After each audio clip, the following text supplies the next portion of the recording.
I spent my retirement savings to fix their house, thinking I'd earn their gratitude. Instead, my daughter-in-law screamed, "Your money can't buy respect. Get out and never speak to my children again." My son watched her drag my suitcase to the curb and slam the door. My name's Ron. I'm 67 and retired. I used to work maintenance at a high school in Albany, New York. 35 years. Got there early, fixed what was broken, went home to my wife, Patty. We were married 42 years before cancer took her in 6 months. Just like that, gone. I thought I had time. I thought we'd retire together, travel a little. Instead, I sat in that quiet house alone, waiting for the silence to stop choking me. After she passed, my son Eric started calling more. At first, I thought it was just to check on me, but then the talks turned into suggestions. He lived down in Poughkeepsie with his wife, Kelsey, and their 3 kids. Said they had room. Said it'd be good for everyone if I moved in. Kelsey even got on the phone once. She said, "You shouldn't be alone all the time. We got the space. And the kids would love to see their grandpa more." I believed her. Looking back, I see it was rehearsed. Almost like she was trying to sell me something. I sold my house in Albany, took the money from the sale, combined it with my pension and retirement savings. I didn't need much. I figured I'd be living with family now, helping out with the grandkids, maybe doing some yard work, taking it easy. The first thing I noticed when I moved in was the condition of the house. It was worse than I expected. The roof was leaking in 2 places, one over the living room, the other in the hallway. The wood floors were warped. The stairs creaked like something out of a horror movie. There was mold in the basement, and I swear you could smell it through the vents. Eric told me they'd been meaning to fix stuff, but money was tight. He worked long hours at an HVAC company, sometimes weekends. Kelsey stayed home with the kids. That's what they said, anyway. But I saw her most days in her robe at noon, on the couch, phone in hand, kids screaming in the background. I didn't judge. Everyone handles life differently. But I also saw the way Eric came home and went straight to the garage. No hugs, no hello. Just sat in there with the door half shut, watching old sports clips on his phone. Still, I wanted to help. I thought maybe if I made things easier for them, they'd be happier. I'd feel more like part of the family. I didn't ask for permission. I just started paying for repairs. I hired a roofing crew, $17,000 for a full replacement and patching the wood underneath. I got a new furnace installed because the old one kicked like a mule every time it turned on. That cost me $9,200. I bought new insulation, updated the electrical wiring, which was a fire hazard, and got someone to check the foundation, which had cracks I could fit my fingers through. They didn't say thank you, not really. At first, Kelsey said things like, "Oh, that's helpful," and Eric gave me a nod. But as time went on, they talked less about the repairs and more about what else needed to be done. Kelsey asked if I could help modernize the kitchen. "You know," she said, "just the cabinets and maybe the countertops. Nothing fancy." I paid $24,000 for a full kitchen remodel. Granite counters, new cabinets, and even updated lighting. I also bought a used Suburban $11,000 so Kelsey could take the kids to school instead of waiting for neighbors to give them rides. It had over 100K miles, but it ran well. She never once said thank you, not even a nod. In all, I spent about $89,000 in 6 months. I didn't tell anyone. I kept quiet. I thought I was doing the right thing. But then things changed. The house got nicer, cleaner, but the people inside didn't. Kelsey started nitpicking. One morning I was making eggs, and she stomped into the kitchen. "Could you not bang the pans like that? Some of us are still sleeping." It was 7:30 a.m. She put a lock on the pantry door, one of those toddler latches. Said the kids kept sneaking snacks, but it felt like it was aimed at me. I once tried to grab some cereal and found it sealed shut. Eric stopped talking to me, just grunted or said, "I'm tired." The grandkids started calling me that old guy when they didn't think I could hear. Then came the worst day of my life. It was a Thursday, rainy. I remember because my jacket was still damp when I got back from buying groceries. Groceries I paid for every week without anyone asking. I walked up the front steps, and Kelsey was waiting. She stood in the doorway with her arms crossed. Her lips were tight, like she was holding back something nasty. "We need space," she said. I blinked. "What? You've been here long enough." This was never meant to be permanent. I laughed nervously. I gave up everything. I sold my house. I helped with the— She cut me off. You think your money means anything to me? She said, voice sharp. You think you can just buy your way into respect? Into this family? It doesn't work that way. I was stunned. I looked at Eric, who had walked up behind her. Eric, I said, say something. He didn't. He just looked at the floor. Then Kelsey went to the hallway, dragged out my suitcase, and dumped it by the front door. It was already packed. She must have done it while I was out. She opened the door and shoved it out onto the porch. Rain was coming down hard. Don't come back, she said, and don't ever speak to my kids again. Then she turned, and Eric, my son, shut the door. Just like that. No fight. No Olivier. I stood there on the porch. Vet. Cold. Shaking. Not from the rain, but from something else. Betrayal that deep doesn't feel like pain. It feels like your chest is being hollowed out. I stayed in a motel that night. Sat on the edge of the bed for hours, just staring at the wall. But the thing about betrayal is it doesn't break you. Not if you're patient. Not if you remember every single detail. Because some people need to learn the hard way just how deep respect goes and what happens when you spit on it. That night in the motel, I didn't sleep. Not 1 minute. I just kept replaying it all. Every time I paid a bill, every time I offered help, every time I let something slide, because family comes first. By morning, the rain had stopped, but something colder had settled in me. I still had a little over $20,000 left in my account. That was supposed to be emergency money. I guess this counted. I used part of it to rent a cheap one-bedroom apartment about 15 minutes from their house. I didn't want to be close, but I needed to keep an eye on what was happening. Not for revenge. Not yet. At first, I just needed answers. I needed to understand how people I loved could turn on me like that. I started with the property records. A guy I used to work with at the school was now in real estate. He showed me how to look up deeds and liens online. That's when I saw something that made my hands go numb. The house wasn't even in Eric's name anymore. 2 months after I moved in, Eric had quietly transferred the deed into Kelsey's name. Only hers. The document showed it was a gift of equity. He signed it, notarized, and filed. Probably didn't even tell me because I was too busy organizing the bathroom remodel at the time. I felt sick. That meant if Eric ever grew a spine and wanted to stand up to her, he couldn't. She legally owned everything I poured money into. Everything I thought I was helping to protect for them. I kept digging. The roofers? They told me Eric had told them not to send a final invoice to me. He said to make it out to Kelsey. Same with the kitchen guys. Kelsey was on all the paperwork as the project owner. They even used the suburban title to get a personal loan.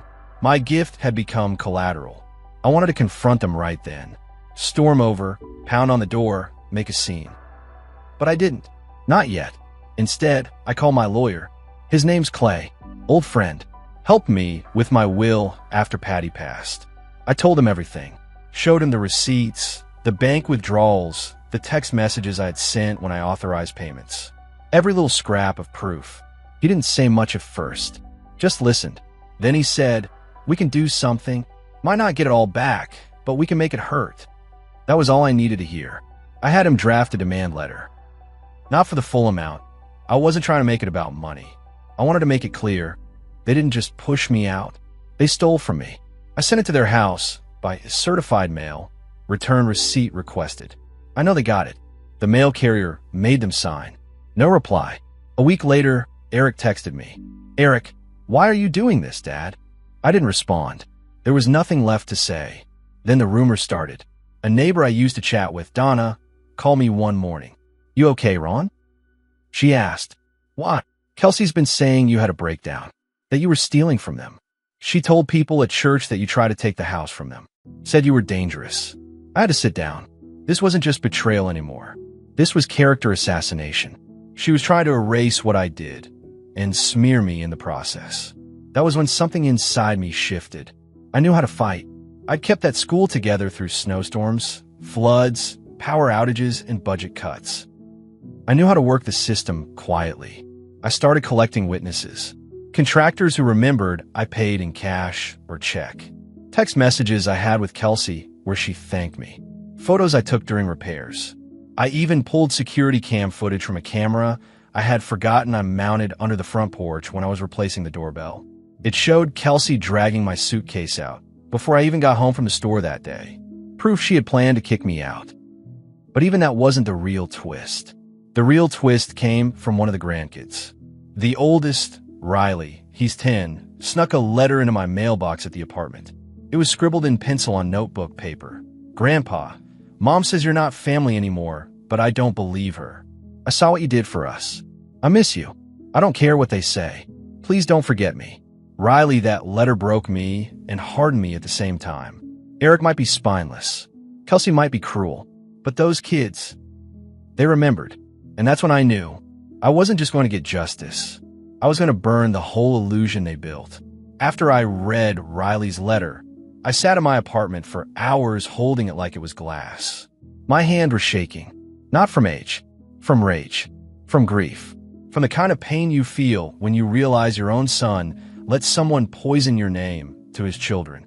But that letter, that one small act of truth from a 10-year-old, made me see something I hadn't fully admitted to myself. I was done being quiet. I was done playing the polite, retired grandpa. I raised Eric better than this, or at least I thought I did. But if he was going to lie down and let his wife rewrite the truth, then I'd have to be the one to put the truth back on record.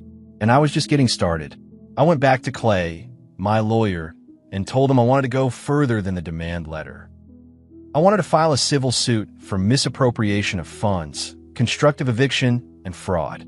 I want this on public record, I told him. If they want to drag my name through the mud, I'll drag the truth into court. He warned me, of course. Lawsuits can take time.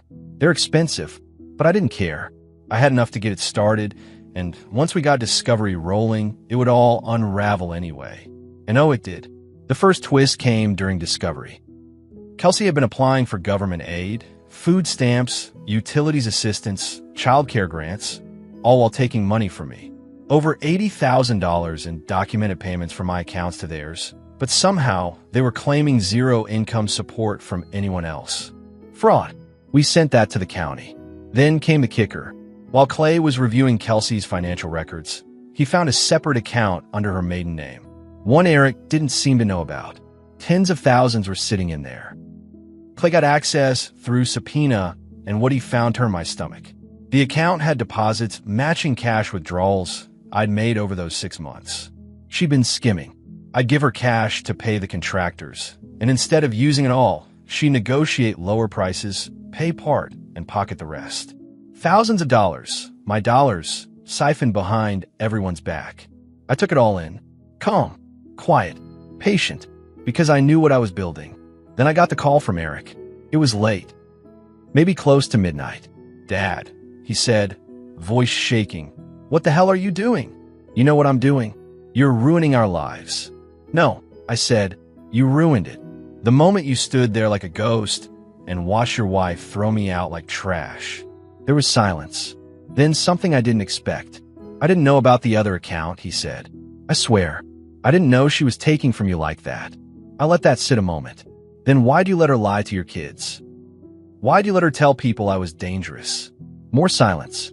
Then he hung up. Coward. Next day, I got a text from an unknown number. It was a photo of Riley at school, sitting alone on a bench. Underneath it, the message, "This is what happens when you attack a mother's family. Don't make me come find you." It didn't say who it was from, but I knew. Kelsey. She had just crossed the last line. I forwarded the message to Clay.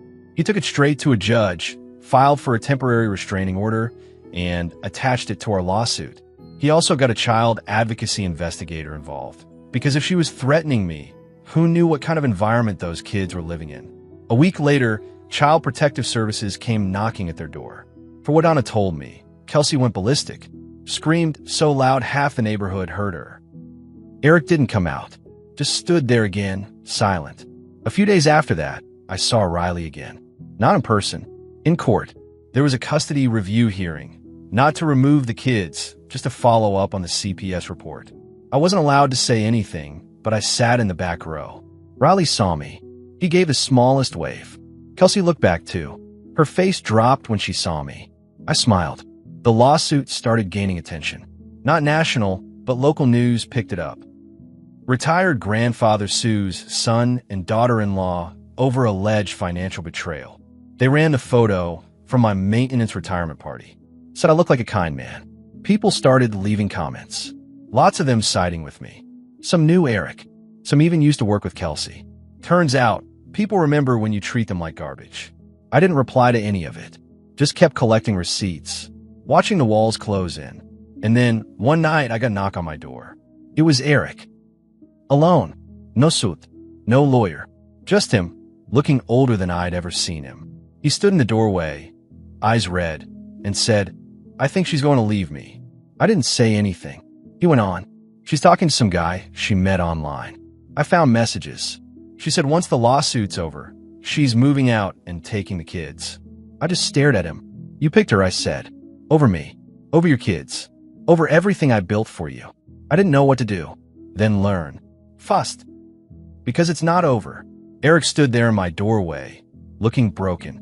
I'd waited months for this moment. Thought I'd feel something like relief. Maybe even some small part of me would forgive him. I didn't. I didn't even invite him in. He stood out in the hallway while I leaned on the doorframe, staring him down. "You knew," I said. "You didn't know about the secret account, fine. But you knew she locked the pantry.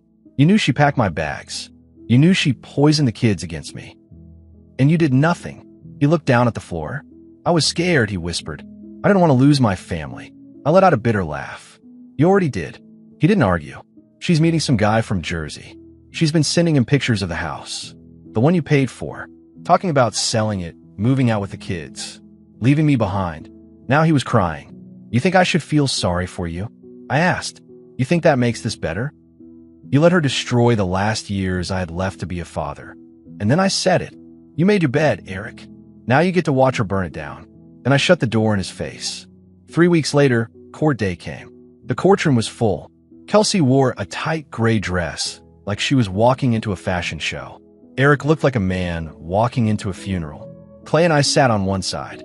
They sat on the other. The judge was firm. An older woman who didn't like liars. You could tell right away. Clay laid it all out. The bank statements, the receipts, the altered invoices, the text messages, the security footage of her dragging my suitcase outside. Then came the threat, the message she sent about Riley. That's when the judge leaned forward. "Mrs. Larkin," she said, "did you, or did you not, send this message to the plaintiff?" Kelsey looked smug. "That wasn't a threat. That was a warning. He's been harassing us." Clay held up the court documents. "He hasn't contacted them once since the restraining order." "She's lying." The judge stared at her. "I'm asking again. Did you send that message?" Kelsey shrugged. "Maybe. I don't remember." The judge looked at the court clerk. "Strike that from the record. And note that the defendant is being evasive under oath." It was over for her right then. But it didn't stop there. When it was my turn to speak, I stood up slow. My knees hurt, but I wanted her to see I was still standing. I gave up everything to help my son's family. I paid for their roof, their heat, their car, their groceries. I live in a room smaller than a prison cell and kept quiet because I thought it was the right thing to do. I pointed at Kelsey. She threw me out like garbage, then tried to erase me from my grandkids' lives, then threatened me when I stood up for myself. She didn't just take my money, she tried to kill my name. Kelsey rolled her eyes. The judge noticed. "Mrs. Larkin," she snapped. "If you roll your eyes one more time in this courtroom, I will hold you in contempt." Kelsey froze. Then the judge dropped the hammer. She ruled in my favor. Not just for the money. She awarded treble damages. That means 3 times what I paid. Over $250,000. She said the deceit and emotional harm were egregious and willfully malicious. She called Kelsey's actions a deliberate and sustained effort to isolate and financially exploit an elderly man. But that wasn't all. She also reported Kelsey to Child Welfare Services for the threatening message and started a process to evaluate full custody review. Eric tried to speak up. "My kids," the judge held up her hand. "You stood silent while your father was humiliated and robbed. You are not a victim. You are a coward." After court, things unraveled fast. The news ran the story again, but now with the full verdict. Grandfather wins $250,000 after being kicked out by son and daughter-in-law. Comments exploded. People who knew Kelsey started sharing stories. A local mom admitted Kelsey stole fundraiser money from PTA event. Another parent said Kelsey lied to get out of paying for carpool gas. Eric's company put him on indefinite leave after the media attention. But Kelsey? She ran, literally packed up and left. She emptied the secret account and took the Suburban, the same one I bought, and disappeared to New Jersey. CPS contacted her 3 days later. She never showed up for the custody hearing. The judge gave temporary full custody of the kids to Eric, but not without conditions. She made him enroll in mandatory parenting classes and attend weekly counseling. Then, in an unexpected twist, the judge asked me if I'd be willing to serve as a temporary guardian for the kids during the transition. I was stunned. I said yes. Of course I said yes. Riley and his younger brother and sister moved into my apartment with me for the first week. It was tight, but I made it work.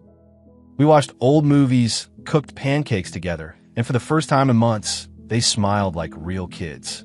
Eventually, with the court's help, I used part of the lawsuit payout to buy a small house nearby. Not big, but cozy. Just enough space for me and the kids when needed. Eric visits them twice a week now. Supervised for now. He's trying, I'll give him that. Maybe one day, I'll forgive him. Not today. Maybe not ever. But I won't punish the kids for what he allowed to happen. As for Kelsey, last I heard, she's facing federal fraud charges from lying on those assistance applications. She tried to file bankruptcy to avoid paying the judgment, but the court ruled it was non-dischargeable due to fraud. She's being hunted by collections and might lose her driver's license from unpaid fines. She burned the bridge, and now she's standing in the ashes alone. I'm not proud that it came to this. I never wanted revenge. Not at first, but sometimes people confuse kindness for weakness. They forget that even an old man can bite when cornered. They tried to erase me. Instead, they made me unforgettable.